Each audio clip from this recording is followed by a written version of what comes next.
N'hésitez pas à réagir d'ailleurs, comme le fait Aurélien qui est en ligne avec nous. Salut Aurélien. Hello l'équipe, comment allez-vous? Comment ça va toi? Salut. Ça fait un bail. Vous m'avez trop manqué, hein. Oh, ça fait plaisir que tu sois là. Ça veut dire qu'on s'est pas visé alors. Vous m'avez terriblement manqué là. Ces 2 mois de vacances plus le mois là sont passés. Ouais. Aïe. Et on reprend la rentrée bien comme il faut, Aurélien. En tout cas, ça fait plaisir de t'avoir à l'antenne. Écoute, J'ai fait ça aussi. et je sais que toi, tu veux rebondir sur le remboursement de la téléconsultation qui n'est plus assuré à 100%. Ouais, de ouf. Non mais moi en fait, j'arrive pas à comprendre de toute façon, la politique, ça part clairement en cacahuète en France, on va pas se mentir là-dessus. Moi, en fait, j'arrive pas à comprendre, parce que les personnes, par exemple, qui ont 42 fièvres, qui sont clouées au lit, etc., qui peuvent pas forcément bouger. Est-ce que vous pensez vraiment qu'ils peuvent prendre leurs jambes, à leur cou et aller voir leur gentil médecin traitant pour lui dire, je suis malade? Alors, donc je pense qu'à mon avis, ce gouvernement priorise l'accident d'endormissement sur la route à cause de la fièvre. Enfin, je sais pas ce que vous en dites, mais moi pour moi c'est n'importe quoi. Genre à un moment donné, je vais vous prendre un exemple tout bête. La semaine dernière, nous on n'était pas bien du tout, et ma coloc elle avait pris un rendez-vous chez le médecin de consultation parce qu'on avait juste envie de refiler nos microbes à des gens qui quelque part, tu vois, ils voulaient, ils y étaient pour rien, tu vois ce que je veux dire. Donc pour moi la consultation, le médecin consultation en ligne. Pour moi, c'est fondamental, tout autant que le reste. En fait, c'est ça en fait que j'arrive pas à comprendre. Certes, les arrêts de travail sont forcément plus nombreux et parfois les gens ils en jouent. Mais alors dans ces cas-là, en fait, on peut plus rien faire. C'est-à-dire que demain, toi, Mégane, t'as 42 fièvres, 40,9 de fièvre, t'es obligé de prendre ta voiture, de prendre ton volant et d'aller voir ton médecin traitant qui est peut-être à 15 km de chez toi. Ah non, demain j'ai 42 fièvres, je prends mon RER, je prends mon métro et je viens à la radio. C'est ce qui va se passer, je t'explique. Oui, mais ça c'est comme moi, tu vois, nous on est malade de base, parce qu'on est malade de radio. C'est pas la même chose. En tout cas, ça a le mérite d'être clair que tu es malade, tu viens ici, quoi, en fait. Exactement. Merci beaucoup. Voilà, avec plaisir. Garde ton bonnet. Juste les gars, je pense que sa seule motivation, ça va être de vous refiler ces microbes. Ah oui, bien sûr, on l'avait compris. Ça va être son unique motivation. Je te jure. En tout cas, pour cette mesure qui a été faite, en fait, on a successivement appris 2 mesures au niveau des téléconsultations. La mesure sur la fin de la dérogation de remboursement à 100% et également la mesure sur la fin des arrêts du remboursement des arrêts de travail délivrés par des autres médecins que le médecin traitant. Moi, je réagissais plus par rapport à ça pour le coup, parce que j'ai vécu ce cas-là, j'ai vécu cette chose-là, donc j'ai plus réagi là-dessus. Et moi, je me dis demain, imaginons, ok, j'ai pas bien, j'ai pas de goût, j'ai pas d'odorat. Ah merde, j'ai le Covid. Mince, je me suis fait tester positif. C'est-à-dire que en gros, je dois prendre mes jambes, prendre ma voiture ou prendre les transports. Pour moi, par exemple, qui suis aveugle, je dois prendre les transports, donc contaminer probablement tout le monde dans les transports pour aller voir mon médecin. En gros, mais tu peux toujours téléconsulter en soi. Ouais, mais bon, t'auras plus d'arrêt de travail. Donc ça veut dire qu'en gros, si tu auras, mais ça sera pas remboursé. Ce sera pas remboursé, juste. Si c'est pas ton médecin traitant qui t'a délivré l'arrêt de travail, donc si tu consultes pas ton médecin traitant en téléconsultation, ton arrêt de travail n'est pas remboursé. Donc du coup, ça sera payant. Tu dois payer la consulte en fait, c'est ça? C'est l'idée. Plein pot. Ouais, de toute façon, mon coup de gueule est toujours le même. Ouais, non, mais je comprends bien, Et en gros, l'idée, c'est vraiment, en tout cas, l'idée qui est avancée par le gouvernement, c'est qu'il y a eu des abus au niveau, j'allais dire de la délivration. Mais je vous dis, à partir de 21h, le français, il part, mais en cacahuète. La délivrance, merci Wesley. Tu peux faire 1 heure en français et 1 heure en créole. C'est assez à voir, on va discuter de ça. Mais tu crois pas que le créole il va partir en cacahuète aussi? Non, mais c'est la cacahuète partie à 21h. La montée bonne. Non, mais voilà, en gros, c'est l'idée qui a avancé, c'est qu'il y a eu beaucoup de fraudes, que la téléconsultation a favorisé les fraudes aux arrêts de travail. Et en fait, il se base sur des chiffres de, si je dis pas de bêtises, 2021. Je vais dire de l'auto. En fait, ils auraient pu quasiment dire que les arrêts maladie ne sont plus valables par téléconsultation. C'était juste ça à faire, au lieu de faire tout ça cinéma. Mais là, c'est pire. Oui, mais si vraiment c'était ça, le hic, comme on dit, voilà. Concrètement, ça va en rebuter plus d'un de cette histoire d'arrêt maladie qui sont plus remboursés si jamais c'est pas son médecin traitant. Et en fait, ce qui est avancé par certaines associations, c'est aujourd'hui en France, on a un vrai problème de santé publique, un parmi tant d'autres, j'ai envie de vous dire, qui est les déserts médicaux. On est sur 30%. De déserts médicaux en France, ce qui est quand même énorme. Et l'idée, c'est que ce genre de mesures-là, ça va encore plus précariser les gens qui sont déjà qui vivent déjà en fait dans ces déserts médicaux. Après, c'est l'arrêt maladie, ouais. Enfin, c'est encore pire. C'est l'arrêt maladie qui est pas remboursé, c'est pas la consultation. Sinon, à 25 €, tu t'en bats l'œil. Ouais, de ouf. Voilà. Quoi. Mais alors, Mégane. Moi, j'aimerais du coup ouvrir à autre chose, un autre petit débat qui pourrait éventuellement être intéressant. Alors, dans ces cas-là, j'aimerais bien qu'on m'explique, parce que c'est quelque chose que je n'ai absolument jamais compris. Et hier encore, tu vois, j'en débattais avec mes colocataires. Je ne comprends pas, alors, dans ces cas-là, pourquoi les personnes qui sont au chômage, en vérité, pour moi, en vrai, une personne qui est au chômage peut plus toucher qu'une personne qui travaille à plein temps. Dans le sens où, avec toutes les aides qui sont proposées en France, avec tout ce qui est proposé, est-ce que tu crois vraiment que les gens ils vont pas frauder? Alors je laisse la réponse à Mégane, c'est elle qui a bossé un petit peu à la sécurité sociale à un moment dans sa vie. N'hésitez pas d'ailleurs à nous dire ce que vous en pensez, 01 46 48 17 01. Alors perso, Aurélien, ça c'est un débat qui revient très souvent sur le tapis. Perso, quand j'étais au chômage, je peux t'assurer que je touchais pas autant qu'en bossant. Très clairement, ça n'a rien à voir. J'étais triste de ne pas toucher autant qu'en bossant. Elle ça avait c'est pas sûr. Les bonnes connexions, mais voilà. Donc je fais pas partie de la team qui estime que tu gagnes limite mieux ta vie. En tout cas que ton pouvoir d'achat en étant au chômage est supérieur à celui que tu aurais en travaillant. Ouais, mais ton loyer, il est pris en charge par les APL, machin, tout ça. Ah non, mon loyer est pas du tout pris en charge par les APL. Quand t'étais au chômage? Ah, mais pas du tout. D'accord, moi, je pose des questions. Non. J'ai une reconversion. J'ai pas le droit aux APL, j'ai pas le droit au RSA, j'ai pas le droit à tout ça. Et pourquoi t'avais pas le droit? Parce que si RSA, c'est RSA, chômage, c'est chômage, donc on peut pas cumuler. Ouais, exactement. C'est pas cumulatif. Et pour les APL, en fait, tout simplement, pour des raisons personnelles, j'ai pas le droit aux APL. Qu'elle ne peut pas évoquer. Donc dans ces cas-là, ça veut dire que c'est ton cas. Ça veut dire que peut-être que d'autres personnes, tu vois, ont le droit aux APL. Alors, d'autres personnes ont peut-être le droit aux APL, c'est vrai. Maintenant, mais je réfléchis comme ça, vous me dites après si vous n'êtes pas d'accord, mais je réfléchis en termes de pouvoir d'achat. Combien même tes APL sont pris en charge et ton chômage et on te paye ton chômage il est relatif à ce que tu as gagné précédemment et ton chômage ne va jamais égaler ce que tu as gagné quoi qu'il en soit. Donc en fait toujours en termes de pouvoir d'achat, ton pouvoir d'achat il est totalement diminué comparativement à la période où tu travaillais. C'est ça le truc, c'est que il y a des ratios quand même qui sont calculés selon ta situation familiale, selon le travail que tu as effectué, selon selon le loyer que tu payes.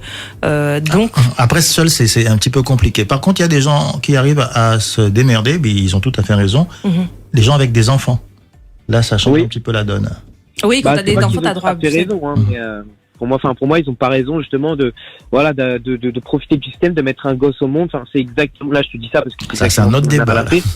Mettre un gosse au monde juste pour avoir les APL, les aides, pardon. Je pense pas que les gens font des enfants pour avoir des APL, mais bon, c'est encore un autre débat. Après, je suis pas sûr que tout le monde. Pas tout le monde. Pas tout le monde. Mais il y en a. Mais il y en a. Pour le coup, je peux t'assurer que pour avoir été élevé par une mère célibataire, ça faisait du bien quand même. Certaines aides faisaient du bien, quoi. Oui, oui, donc, c'est clair. Et je ne te permets pas de dire que je suis venue au monde pour les APL. Ça suffit. Enfin. Comment je vous ai croisé, c'est à la Galéria tous les week-ends. Et autre petite situation. J'ai l'impression que dans notre pays, les personnes en situation de handicap sont beaucoup trop favorisées en termes d'argent. Je vais m'expliquer. Je suis moi-même en situation de handicap, donc je vais pas cracher sur des aides que moi-même auxquelles je peux bénéficier. Ouais. Mais je vais te prendre un exemple tout con. Hier, j'étais en train de discuter avec une amie à moi. On discutait de moi je cherche un travail et toi tu fais quoi? Moi je suis en cours, nanana. Ok. Moi actuellement, je suis activement à la recherche d'un emploi. Pourquoi? Parce que j'ai pas envie déjà de glander toute la journée. Mais la fille, elle m'a répondu quoi? Elle m'a répondu, écoute Aurel, elle m'a dit tu peux profiter des aides, tu peux profiter de la PCH qui est de 750 € et de la AH qui est de 950 €. Je l'ai arrêté tout de suite. J'ai dit moi par contre, il est hors de question qu'à un moment donné dans ma vie, évidemment que je vais les prendre les aides puisque c'est des aides. Je veux dire, ça peut m'aider à acheter une canne, ça peut m'aider à acheter un ordinateur, ça peut m'aider à acheter un téléphone, mais je vais pas me servir des aides pour vivre, pour tu vas te complaire dans ça en fait. Voilà, j'ai juste envie de compléter ma vie avec ça. Je veux dire, moi, mon but dans ma vie, c'est quand même d'avoir un taf, c'est comme chaque personne. Donc ça veut dire qu'en gros, moi, je pense en tout cas que la personne qui m'a dit ça, bah, malheureusement, en fait, elle cherchera jamais de travail. Pourquoi? Parce qu'elle est en situation de handicap et qu'elle sait qu'elle va toucher 1700 balles. Voilà. Et moi, je trouve ça vraiment dommageable que que les personnes en situation de handicap soient autant favorisées, alors que moi-même, je le suis, je le rappelle, je suis aveugle. Moi-même je le suis, mais alors je refuse catégoriquement de toucher l'intégralité de ces aides pour ne pas travailler. C'est mort, c'est hors de question. Le travail pour moi c'est primordial. Je pense qu'il y a plusieurs débats dans ce que tu soulèves comme situation. Déjà, selon moi, tu peux pas généraliser toute une situation à juste une personne que tu as rencontrée. Pour moi, déjà de base. Ça dépend des cas. Mais quand une personne dit ça, c'est violent quand même. Ouais, non mais bien sûr, c'est violent évidemment. Mais après, là, c'est totalement une question de mentalité et ça reste quand même, l'opinion de cette personne-là. Maintenant, pourquoi t'as des aides comme ça pour les personnes qui sont en situation de handicap? C'est parce que quand tu regardes les chiffres sur le marché du travail, les personnes en situation de handicap sont très mal. Encore une fois, le français, il est parti en vacances, les gars. Je suis désolée. Très malement employable. Vous avez compris l'idée ou pas? Défavorisés, tu veux dire. Sur le marché de l'emploi. Merci, Wesley. Voilà.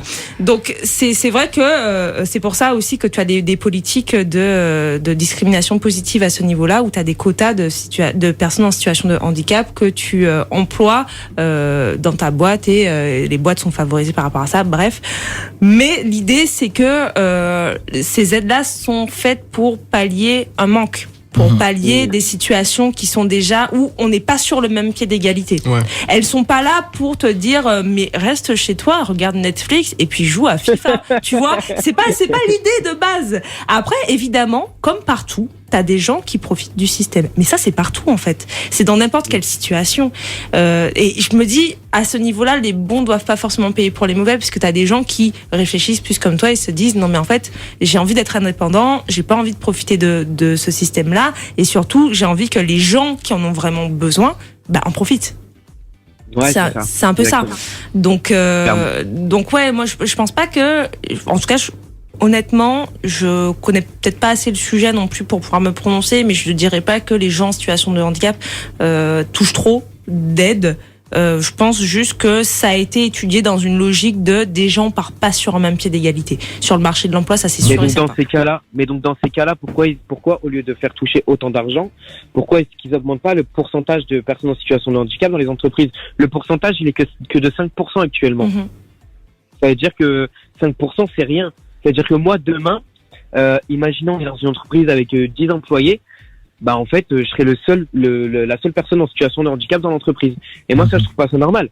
Alors ça c'est autre chose. Ça, là, on est parti sur quand on parle des aides, on parle des politiques publiques qui sont mises en place. Quand tu me parles du fait d'augmenter le pourcentage de personnes en situation de handicap dans les entreprises, on rentre dans du privé en fait. Au final, on rentre dans du privé. Au final, les pourcentages actuels, c'est beaucoup de politiques. On va rentrer dans du technique. Attention, je vais partir peut-être en roue libre.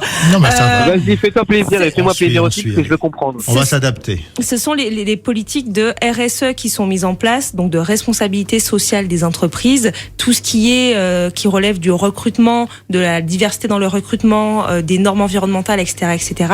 Ce sont ces politiques-là qui sont mises en place dans des entreprises et qui te permettent d'avoir un plus ou moins grand nombre de personnes diverses employées dans ton entreprise. C'était super bien. Il y a que le etc.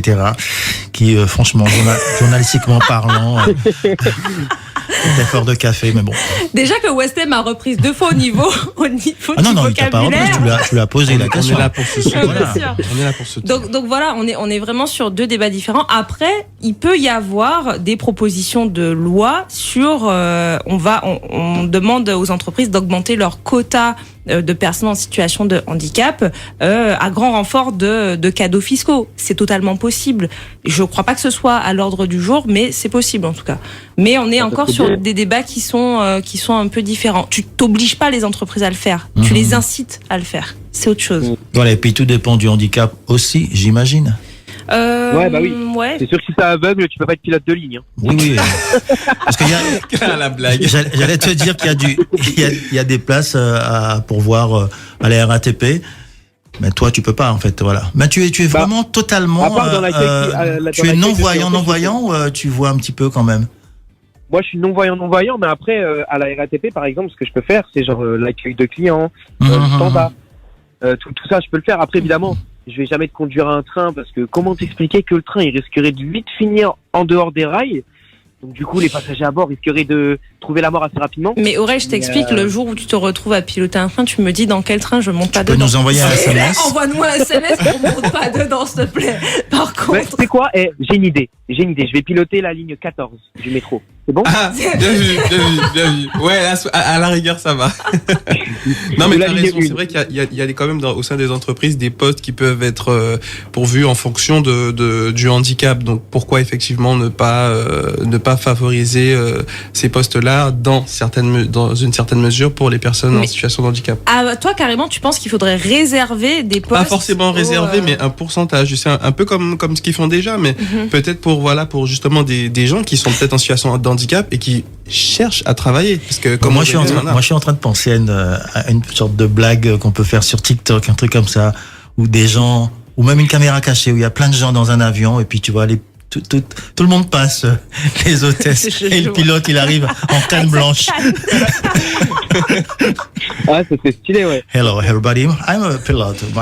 Ah non, ça peut le faire quand même. Mais tu sais l'idée est dans l'air, maintenant. Tu sais que déjà que j'ai peur dans l'avion, mais je vois ça, mais poussez-vous, je descends.